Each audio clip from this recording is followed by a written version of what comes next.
You're 100% right. Explosiveness is key. This is stuff that we need to get out there to the athletes. This is amazing. If there were no results and they were doing the same thing over and over again, then why am I paying for it? Running to the fridge and lifting a 32-ounce Mountain Dew to your face is not a good training regimen.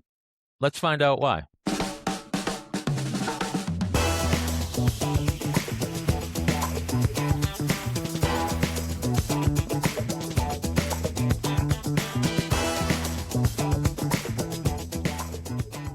Welcome to the DSPN Softball Central podcast, your comprehensive look into the world of fast-pitch softball. In softball, we often focus so much on the reps in the dirt, we overlook the engine behind the athlete. Today, we're joined by Coach Schu and Coach Brandy Schu, the high-performance experts behind Team Coach Schu in Temecula. They specialize in turning local standouts into explosive college-ready recruits by bridging the gap between raw talent and elite strength. Welcome to the show, team. Hi. We're happy to be here. So the first thing I wanted to ask you guys is about, from your perspective, what separates average softball players from elite ones physically? For us, it's really about, like you started with the engine itself. We have so many amazing softball athletes that are amazing at softball, but they haven't really got into building that body and that athletic foundation that just takes that softball to the next level.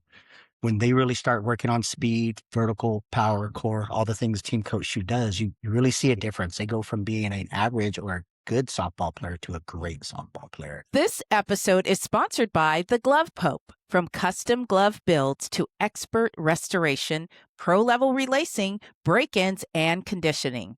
Visit theglovepope.com or at The Glove Pope across all social media platforms. Mention DSPN for a 15% discount. And if you're enjoying this content and want to continue to enjoy it, make sure you like and subscribe. So, Coach, how did you go from Fort Walton, Florida, then to the Navy, and then to building a specialized performance program in Temecula? So I started off when I was in high school. I got my black belt a little early, Shotokan style martial arts. It was the only sport I was good at. And my sensei decided I was going to start coaching little kids in that. So that was actually one of my first coaching opportunities. Joined the Navy, went to Navy Corpsman School, went to FMF school, Combat Medic School, Surgical Tech School, then Ophthalmic Tech School, and then started specializing in refractive surgery. Our very first coaching, though, was with our son when he was 5. Yeah. We walked into Camp Pendleton Base, and my son wanted to play baseball. He was 5. He walks up to the desk, and we go to sign up, and they tell him, we don't have enough coaches that volunteered. So this young man looks over, and he goes, my dad will coach. He's Coach Schu. And that's when Coach Schu very first started. And I was like, thank you, son. So we started with that. It hit 17 years ago. Honestly, I think it started mostly when our kids were becoming more like high school, trying to become more of the collegiate type athletes, and we couldn't find anybody to help them out with the running, the weightlifting, stuff like that, just to get them better. Nobody wanted kids in the at gym. sports. Yeah, nobody wanted kids at the gym. Female athletes can lift. Yeah, so we really had a really hard time with them trying to let our daughter lift and everything like that. So I've always lifted weights, even when I was pregnant with the kids. That was just one of the things that I had always done. But as for the coaching, it was definitely Coach Schu. He's always been the best with coaching and working with the athletes and just really understanding the athletes, I think. And then here we are. And then Coach Brandy, I heard you're a bit of a, you're going to have to blank this one out, Rob. Badass that you used to handle the machine gun. Please tell me more. I want to hear about that. When I joined the military, Coach Schu was getting out, and he said, Air Force all the way, because he just finished Navy. So we decided to go with the Air Force, and I just really wasn't sure what I wanted to do. When I went to go see the recruiter, he was having me go through the jobs, and I saw security forces, and I was like, oh, this is super cool. I'm gonna get a beret, and I'm gonna get to learn how to shoot a gun, right? So I was like, yeah, I really want to do that. Well, come to find out, it's probably one of the hardest jobs. And it's male dominated. And I really had to learn to be a badass to stay in that career field, And after that, just the confidence came with everything else. She won't talk about it much, but she was way more than just security forces. She was actually a new cop and on a special response team. And I remember bringing her lunch, and she'd be in the top of the Humvee behind the turret. That's Yeah. pretty cool as a husband to bring lunch to your wife and she's up in a turret with a 60 gunner and she could take that gun apart and put it back together as fast as can be. And that lunch better be right, pal. I'm going first. Okay. I want to thank you both for your service to our great country and definitely appreciate your military service. I'm an Air Force brat. This one keeps telling me I'm just a brat, but yeah, I want to say thank you for your service to this great country and definitely appreciate that. Team Coach Schu, what was the moment you realized there was a real gap in how young athletes were being trained? For us, it was really when we were looking for something for our own children about 8 years ago when they're getting more competitive, high school, thinking about college sports. There just wasn't really any place that was welcoming to youth athletes. Most kids weren't allowed in gyms. We still were under the impression, the old misconception about it stunts your growth, actually helps with bone density and helps grow.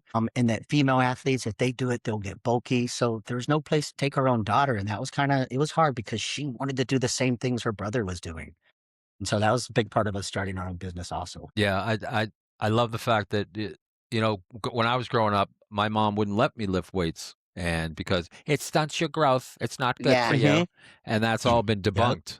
So Debunked 100%. yeah, yeah. It's the opposite now. It's actually amazing for you. And even athletes or even kids that don't play sports should be doing some kind of strength training. So what does intentional training mean to you, and how is it different from just putting kids through drills? Oh, great question. Intentional training for us is we're actually working on our program. We run an 8-week program and it's speed, core, agility, rotational core, explosiveness. It's everything that an athlete needs to be a great athlete. And that's what we specialize. Instead of specializing in training a football player or softball player or any sport like that, we train athletes. So no matter what sport they play, we're going to build that athletic base to where they can dominate at that sport. And we have several different sports from swimming to wrestlers to jujitsu to softball, baseball, soccer. Somehow we ended up being 90% softball right now, which we're very happy for. We love that the softball athletes, they want to come in, they want to lift heavy, they want to sprint hard, they want to jump max effort. So for us, it's intentional training really to get back to it is when we do sprints, we're not doing sprints to make them tired. We don't work on conditioning. We're doing max effort sprints to work on that acceleration, that first step. How fast can you get to first? We don't care about your mile time. That's not part of your sport. All is an explosive speed sport. It's not a conditioning sport. Same thing with our lifts. We do deadlifts and hang cleans, but we use strength training as a tool to make them more explosive and faster instead of like a bodybuilder or a powerlifter or a mom and dad trying to lose weight. For us, it's all about explosiveness and how great can we make that athlete in front of us. I think I noticed too, like with the females, they're so ready. They want to do all of the weight training to get faster, to be stronger. It's almost sometimes to the point where we have to slow them down. Yes. Like, That's how hungry they yeah, are. because obviously they're, athletes who are pushing themselves to that level. So they want to do that at the gym as well. And then when they start to really see the results, because like you were saying, where they're just running around the park or doing Get that. ladders and stuff like that, it's just making them tired. It's not really doing anything for their body. But what we do here for them is they're going to build more muscle. They're going to get faster. And just like you were saying, with intentional training comes intentional nutrition, No. Mm. Here we because we go. don't want them to keep training and training and training and training. Food is fuel. And the food is not coming in, because what's it doing? It's gonna hurt their bodies. So we're not even doing what we wanted to do in the first place, which was making them better. So we need, just like I said, the food as well needs to come into play with it too. And that's where Coach Brandy has been a huge addition. We brought her on as a trainer because we're growing so much. We wanted another set of eyes and we wanted to have bigger sessions and everything. And she got into nutrition and honestly, they take it from Coach Brandy, especially our female athletes, nutrition. I think they listen to her a lot more than me because one, she leads by example, obviously. But two, it's another female telling females it's okay to eat. You want high protein. You want carbs. We don't diet on this team. We food for fuel. We nutrition. Well, I can tell you right off the bat that my daughter would listen to Brandy way before she would listen to us. A lot of coaches talk about making athletes faster and stronger, but you use the word explosive. What does that distinction mean in practice? That's a good one. If the more explosive an athlete is, the faster they're going to get to the play, the faster they can get to the base. So what we do is actually every 8 weeks we test that explosiveness. We not only want the feedback that they're performing better, but we want to see the actual numbers and metrics. So we utilize the jump method. We test their RSI, which is reactive strength index. That lets us know how the higher that number, the more explosive athlete they are. So if we're getting growth in that 8 weeks in that RSI and that vertical and that max effort sprint, then we know they're going to perform better because those numbers go together. But you're 100% right. Explosiveness is key. Same thing when we're doing our strength training, we're moving the bars fast because slow is not what they do in a sport. We want explosiveness even when we're doing hang cleans and deadlifts and Oh, yeah. all those things. Because sometimes they do get caught up in wanting to lift that heavy Chase that weight, number. chase that number. They do that a lot. And we try to explain to them that that's not what they're supposed to do. They're athletes, and athletes have to train different than the bodybuilders or the mom and dads or even pro athletes. I mean, pro athletes, they're already there. They don't, I mean, they just have to keep up with what they have. Where some of these other athletes, when we get them in, we have to teach them how to run, how they're, Sprint mechanics. yeah. What were you saying? Sprint mechanics. Yeah, 100%. those kind of things. Like just all around, they have to start to get used to their own body and to learn how their body works too. I think a lot of times they want to either be like their friends or they want to be a pro or they want to do what somebody else is doing when they need to understand that your body's going to do something different than your friend's body. Everybody's different. We always coach the athlete. Yeah. Yeah, I love this content. Like Yeah. this is stuff that we need to get out there to the athletes. This is Yes, ma'am. amazing. Well, you talk about some of the girls just wanting to get the heavier weight, and I believe that's called is that called ego lifting? Is Ego that what- lifting, yeah. Yes, It is, okay, yeah. yeah. And we're all guilty of that. Yeah. They want to chase that number, but we always try to, again, we remind them to be like, we use those lifts, deadlifts and hang cleans and squats and lunges to make us more explosive, to make us faster, to make us jump higher. So those numbers aren't necessarily that important. Do we want to go max effort? Do we want to go past failure? Absolutely. I kind of see it as like I see it as good because when a lot of times when the females first come in, they are afraid of the weight. They're afraid to pick up the weight. They're afraid to lift too much weight, not just because they don't want to look manly, as everybody likes to say, but also because it's heavy and they're scared. They're going to hurt themselves. And to me, when they start to really want to push that weight and put more weight on there and ego lift, sometimes I got to stop them, obviously, but it's telling me that they're becoming more comfortable with the weight. They're becoming more excited to be stronger, to look stronger, those kind of things. It becomes you versus you. Yeah. It's really awesome to see not just the females, but also the males, all the athletes to become more confident in what they're doing and who they are, just because they're coming in here and doing their weight training and their speed and all that other stuff makes them more confident out on the field. What about our female athletes that can hang clean the 45s on each side? Oh yeah, our female Wow. athletes, I have a hard time with that when I was younger. Yeah. they're super strong. So the hang clean that's hanging from the bar for a certain amount of times. That would be nice. That one I actually work on. Yep. But yeah, we have several female athletes that they can hang clean the 45 and they can hang clean it for reps and it's a fast bar and it's explosive and that's amazing to me. That's amazing for a young man to have young ladies in 7th and 8th grade doing that is epic. The hang clean starts from the knees or thighs and builds explosive power and hip extension by catching the bar in a front squat. How do you approach a new athlete, and what are you looking for in that first assessment? First and foremost, like we were talking earlier, we always coach the athlete in front of us. So each athlete is an individual. So even when we're in our group sessions, we run a semi-private group session. So we always have 3 coaches for 10 athletes. This way we're not missing anything. And so when that new athlete comes in, and while we're doing an assessment, we actually have them try out a free trial session. We want to see them in action. We have them do the exact same thing that our college athletes and our advanced athletes, our athletes that have been with us for 7 years, but at their level. So if they're doing a deadlift, it's just learning the deadlift. Why we got another athlete next to them that's doing 15 jump deadlifts. But we always assess the athlete in front of us, and what we're looking for is, are they a good fit? And we want to make sure that we're a good fit for them as well. And we always explain to them what we do. We love teaching. I think it's from being medical for so long. It's that see one, do one, teach one, and that just really makes it stick a little more. But I think the assessment, it's the athlete in front of us. We want to get a look at them, and when we do game film, Just like when we were football coaches, game film was awesome. So we still do that. So we'll go home and we'll review the game film and look at the knees and the ankles, how the squat look, how their running mechanics look. And then when they come in, because they always sign with us, our retention rate's good. But if they come back and they decide to join the team, then now we have notes that we use, and that's where we kind of start them off from there. What are the most common movement problems you see in young athletes, and why do they matter so much? And I know it may depend on sport, so you can pick the sport to kind of analyze and give us feedback on. I would say across the board for all athletes, they're quad Ferraris, but a moped hamstring.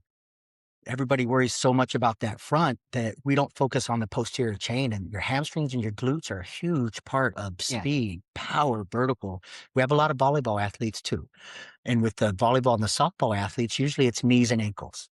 Well, by developing the hamstrings and the glutes more, we do a really robust hamstring and glute program. It'll take away some of that knee pain. What we hear with softball athletes, catchers, for instance, I have bad knees. No, you don't have bad knees. You have weak glutes and hamstrings. And once we build those hamstrings and glutes back up, the knee pain goes away. It's just we want a well-rounded athlete, and that's probably one of the things we run into is every sport uses certain muscle groups more than others, or almost everybody. It's always quad dominant. Yeah. I think we noticed too, like Coach was saying, that everybody wants to work the quad, nobody wants to work the back. I think sometimes too is with pitchers and basketball players and all those others, they don't want to work the upper part of their body, their shoulders, their chest, because they don't want to be tight. Well, what they don't realize is that you become tight when you're doing a bodybuilder's workout. What we're doing is completely different than what you see at the gym, or what somebody else's dad says you need to do, or this or that. Back in my day. Yeah, back in my day kind of thing. We're trying to do everything that we can to make the athlete more, flexible as well. But we know that you can do that with weight training as well. You don't just need bands, or you don't just need the little water bags. I'm not trying to be an asshole or anything. There's just certain things that you get from lifting weights that you don't get from some of this other stuff, I think. So I would definitely say the knees for most athletes, which is caused And by the shoulders. Yeah. not enough posterior chain, and the shoulders. We have a ton of pitchers, love our softball pitchers and baseball pitchers. And from experience, they're throwing hundreds of balls, and their arm feels better because it's actually has more mobility. I know that word. It has more shoulder mobility. Plus, instead of it just being tendons and ligaments slinging that softball, now you have this muscle. And that'll take that stress off those tendons and ligaments and rotator cuff. And before you know it, you're throwing some serious heat. Parents will spend, hundreds of dollars, parents will spend thousands of dollars on the lessons, whether it's batting lesson, fielding lesson, catching lessons, and they'll spend even more money on bats and equipment. What would you say to a parent who doesn't understand why performance training is different? Again, it's in the word. We're sports performance coaches. Our training is going to help them perform better. And we've noticed, especially in the softball community, that now the parents, they're all in. Once they start seeing some of the results and they're like, okay, that's what I want for my child. We're all referral. We're referral business, and it's one athlete to another athlete to a parent. But again, I think they're actually starting to value what we do, especially in this area. We've seen a big uptick in the last 3 years with softball parents and baseball parents. They're seeing the results. I think that's probably the biggest thing as a parent, because when my kids did anything, I wanted to see the results. If there were no results and they were doing the same thing over and over again, then why am I paying for it? There's no reason for me to be paying for something that I'm not getting any kind of result from. This is something that's great to invest in. And if it's not with Team Coach Schu, there's amazing other ones out there also.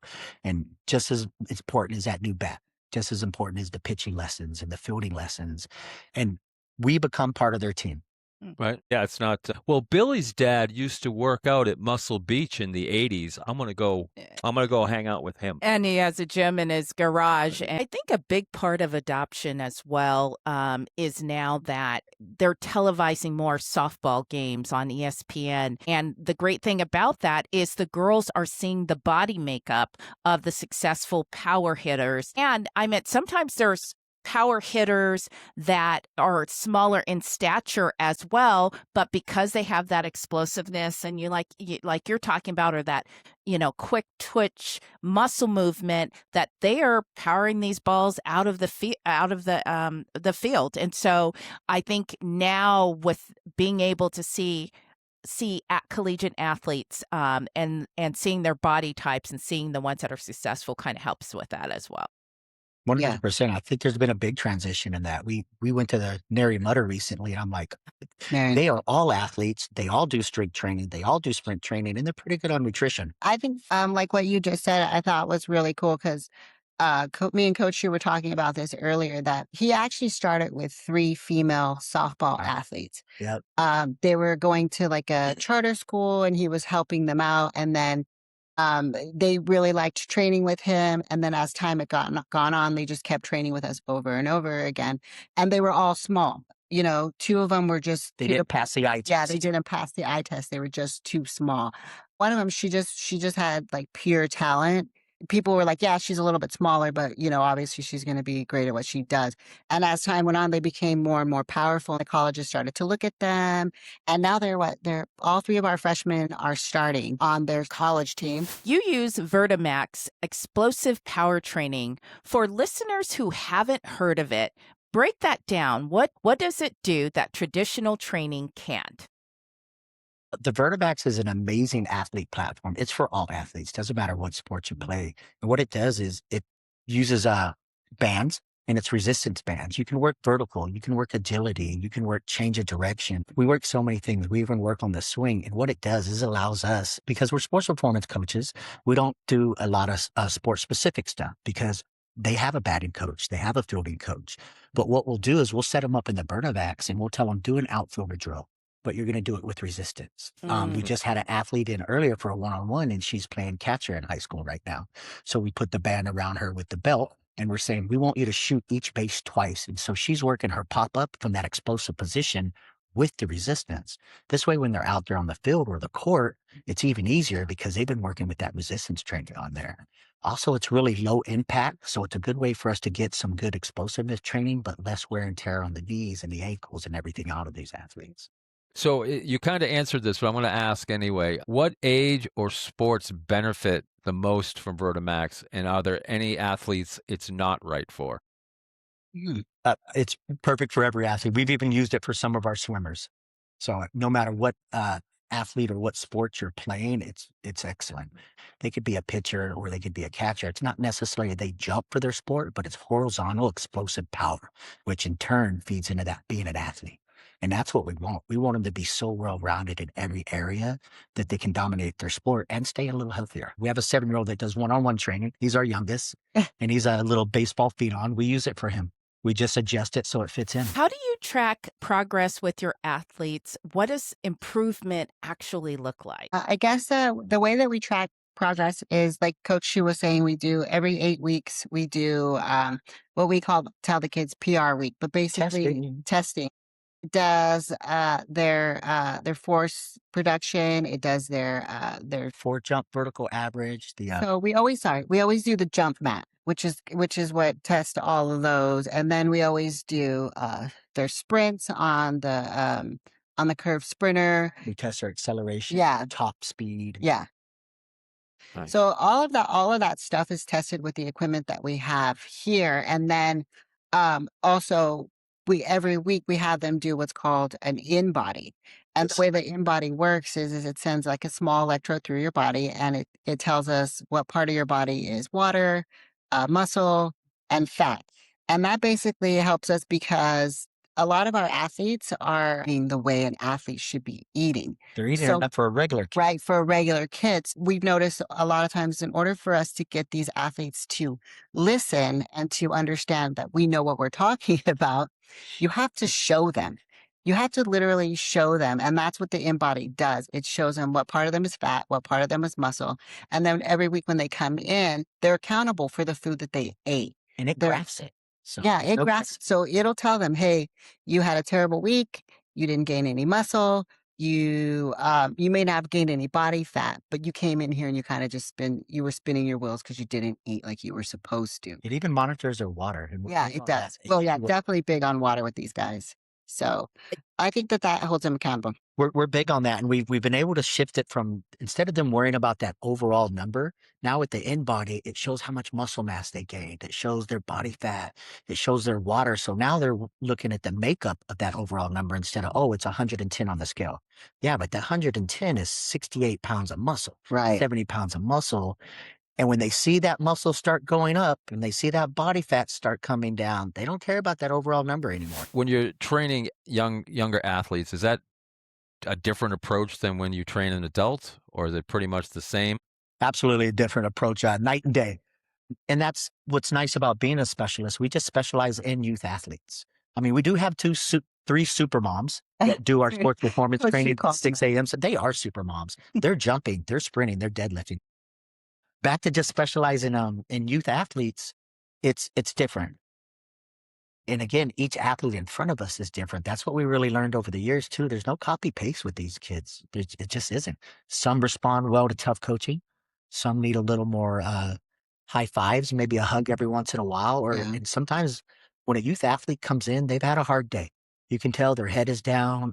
They're tired. It was hot outside. Maybe they had an argument with their friend or their parent. And we make sure that those athletes get a little more of kind of what we need that day also. And then you have other ones that come in and they can coach us. So it's definitely different. We sprint every 2 to 5 days. Adults, if you sprint it once a week, you're doing good. But we want to make sure that fast twitch is being hit. So with youth athletes, it's got to be a lot more dialed in as building an athlete instead of just losing weight. Have you ever had to tell a parent or athlete something they didn't want to hear?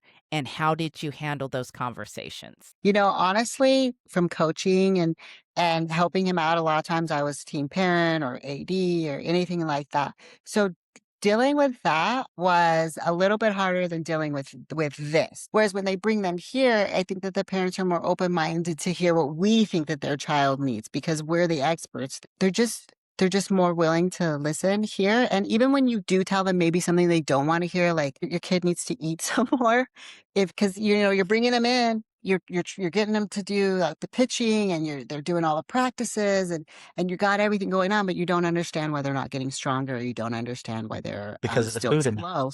It's the food intake, and sometimes parents will take that the wrong way. Like I'm trying to tell them, oh, that they're not feeding their child or they're neglecting their child. When really it's not that. And I think it's kind of the way you approach it with them. They're open to hear it after that. Like at first they're a little like, hey, who are you to tell me what to feed my kid? But then after a while, when you tell them why you think that their kid needs more food and what kind of food they need, and then they kind of start to trust you to know that you know what you're talking about, I think. When the parents buy in on nutrition, they can change. Right? Oh yeah, That's for probably sure. the toughest conversation we have with parents is, no, your kid's not eating enough. Or yeah, they're eating a lot, but it's crap calories. Yeah. Not good calories. We talked a little bit when I was there earlier today about kind of your section of the gym. So what is the atmosphere like, especially in your corner? Is it more rowdy than the rest of the gym, or is it kind of more laid back? What's the energy like in there? Yeah, I would go with more disciplined and motivated. Disciplined and motivated, because we have a training program. When the athlete comes in, they're on whatever day they're supposed to be on. It's not, hey, everybody's doing pull, speed, and vertical. If they're coming in and they're on a leg day in vertical, that's what they get. So we give them the program, everybody dials it in. We assign the targets, and they just they destroy those targets. And then they let us know what's next, coach. So it's very, I would say, organized. It's kind of a little military. It's kind of like a fun military, I guess you would have to say, because yes, everybody has to stay on structure, like I tell them. And I always tell the athletes, like, remember, you're in a private training facility. Everybody pays a lot of money to be in here. So no screaming, no playing, no jumping around, stuff like that. But it is also fun because we do have Coach Bella with us most of the time. She is there, and she's laughing and joking with the kid, but also at the same time, you're not allowed to be overly crazy and you're not allowed to interrupt anyone else's training. That's the biggest thing. We don't want them interrupting anyone else's training. On PR week in our strength and power block, you'll hear a lot of yeah buddies out of them and like, let's go Oh yeah, they Lacey. cheer on each other a Get lot. some hearing them cheer each other on when they're doing a lift or a max effort sprint, chasing their max speed it's awesome. So we get a little loud during those times, and that's acceptable in here. So, what's a transformation story? Not necessarily the most dramatic, but what is one that stuck with you? Okay, I'll go first. For me, it's the three softball athletes that started with us when they were in middle school. I think like seventh grade. They're all three freshmen in college, and they're getting a lot of playing time and starting. So we have Tay Holly at Tennessee. She's doing amazing. Already hit some grand slams. We have Kinsey at CBU, who's starting at shortstop and she's amazing. And then Cam Gordon at Oregon State, the Beavers. Yeah. She's starting at shortstop also. And to be able to start at those schools as a freshman is just to be able to start is amazing. But as a Right. freshman They're all the females that I was telling you about that they were smaller, earlier, that they those are the didn't three. eye test. I mean, and like I said, they all start now. I wouldn't say they were projects, but they were our very first softball athletes, and they helped me grow as a coach. Those three will stick with me for life because they made me believe in myself, because a little imposter syndrome at the beginning, but they'd be in, now they'd be in groups, and all of a sudden those three would be in my training group. And I'm like, you're assigned to group B today. How did you get in group A?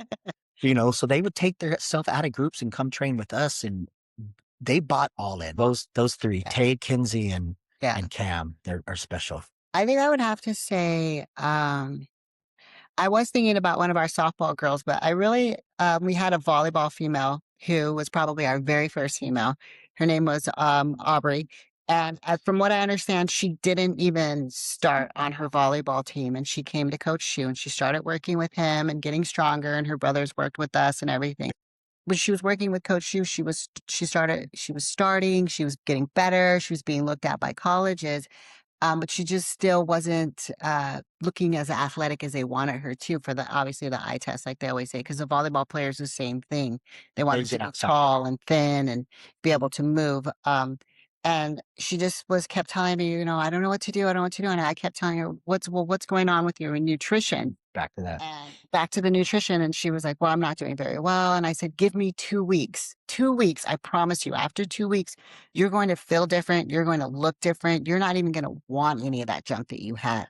And sure enough, she did it. And now even when she comes home, she's in her third year. Third year at college. Third year of college. Every year she played volleyball. She started. And she came back home and she was training with us because she was home for a little bit. And we had another female come in. We were asking them again, what did you eat today? And the younger female said, oh, I had a chicken salad. And our volleyball player said, girl, that's all you had all day? She's like, let me tell you what I had. And she went through Aubrey got on her.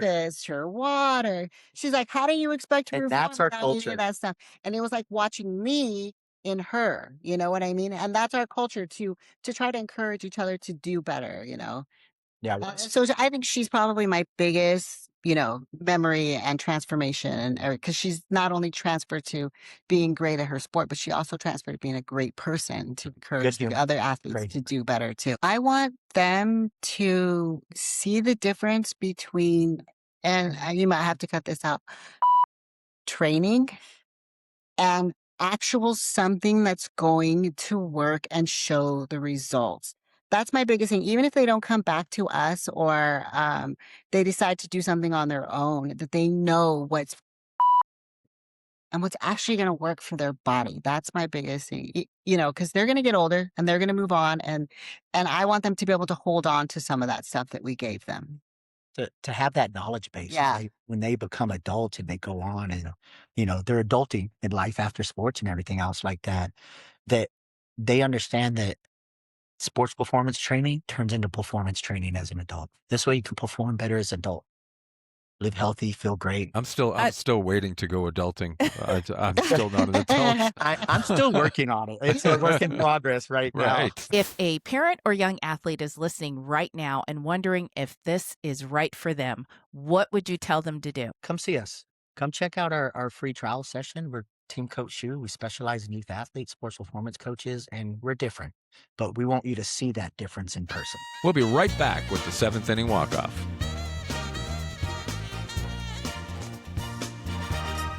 Welcome back, everybody, to the 7th inning walk-off. This is a game of trivia and opinion that we play with our guests. Team Coach Schu will be answering these questions the best that they can. And I just want to let you know, this isn't like Planet Fitness type trivia, okay? This is hardcore fitness trivia. Okay, all right. This is for Coach Schu, for Brian. What is the nickname of your high school? Choctaw Indians. That's right. That is correct. What year was that school established? Ooh, can I call a friend? I don't know. I know what year I graduated, 94. That's it. Do you want to just take a stab at it? Let's go. 1913. Oh, whoa, that hurts my soul. Let's go 1980. 1952. 1952. I was the ham close. sandwich. I wasn't even close. Sticking with your high school, Choctaw offers a dual enrollment aviation program. What is the university they partner with, which is my alma mater? I'm going to go, I'm Maybe. going to say Florida State. No, I actually should have studied my own high school a little more. No worries. Embry-Riddle Aeronautical University, Embry. which is my alma mater. And so then Nice.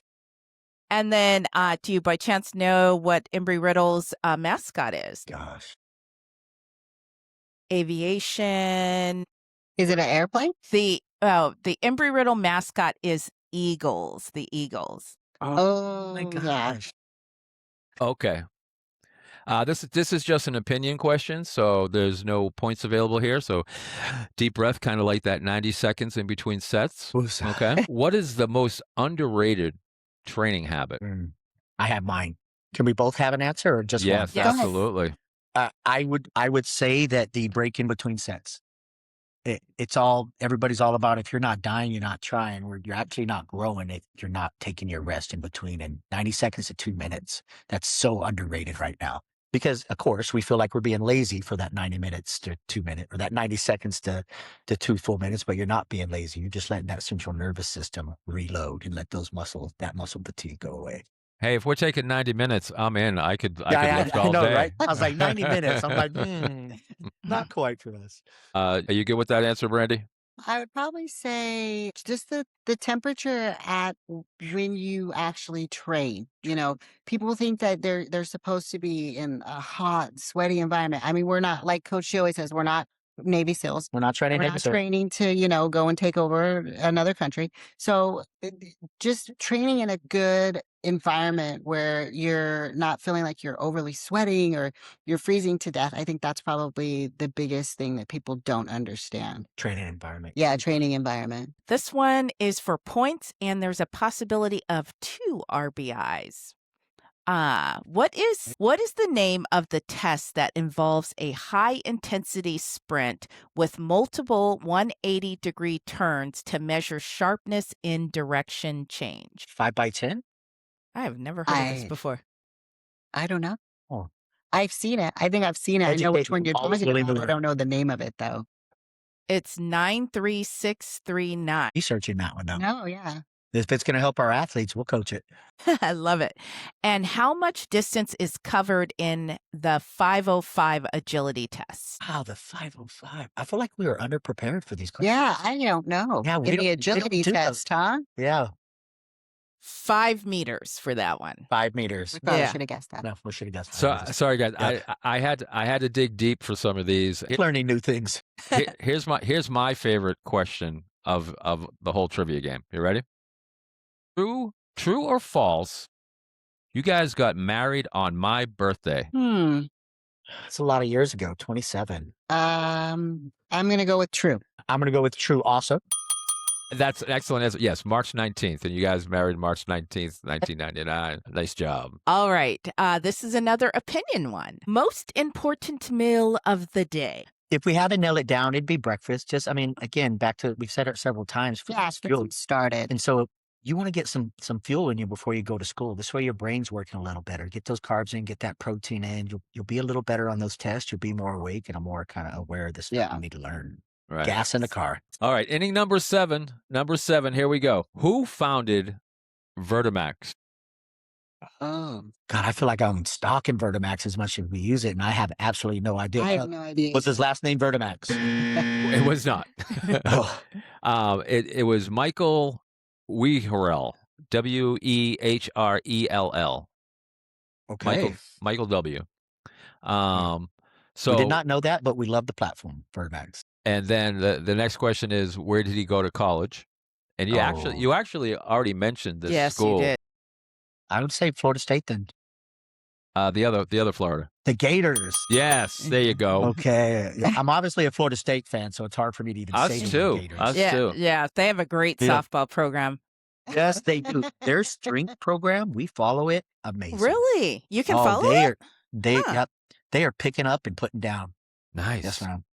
Okay, and the last question in this question is, what year did Vertimax start? Gosh, it has been around for quite a while. I want to go 1980-ish. Mm, 1988. Nice job. Very nice. good. Very good. Again, we just want to thank you guys. I know it's a Saturday when we're recording this, and when I saw you earlier this morning, you had sessions going on, and you're taking time out of your busy day to do this. This is vital information for all players, parents, coaches, and fans to know about. Just great information. Obviously, we talked about how important the nutrition is. Can't state that enough. But Yeah. but the explosive power that you're teaching these athletes and having them develop, I think is profound. I think it's Love something it. that everybody needs to look at if you're a performance athlete. Like, for us, the softball nerds, Softball getting rules. getting from home plate to first base faster than anybody else is going to win you a lot of games. Oh, yeah. So, 100%. 100%. so again, we really appreciate you guys being here. Thank you. Oh, thank you for And having us. And Team Coach Schu, if someone is wanting to find more information about your program, pricing, please give us a plug and tell everyone where they can find out more information. I'm pretty sure we're on almost every social media platform, and if we're not on one, let us know. We'll get on it. Instagram is, what do you call our Instagram? Team Coach Schu? Yeah, Team Coach Shu on IG. But what's that? You said, what's your name? It's our portfolio. You Okay. mentioned to me.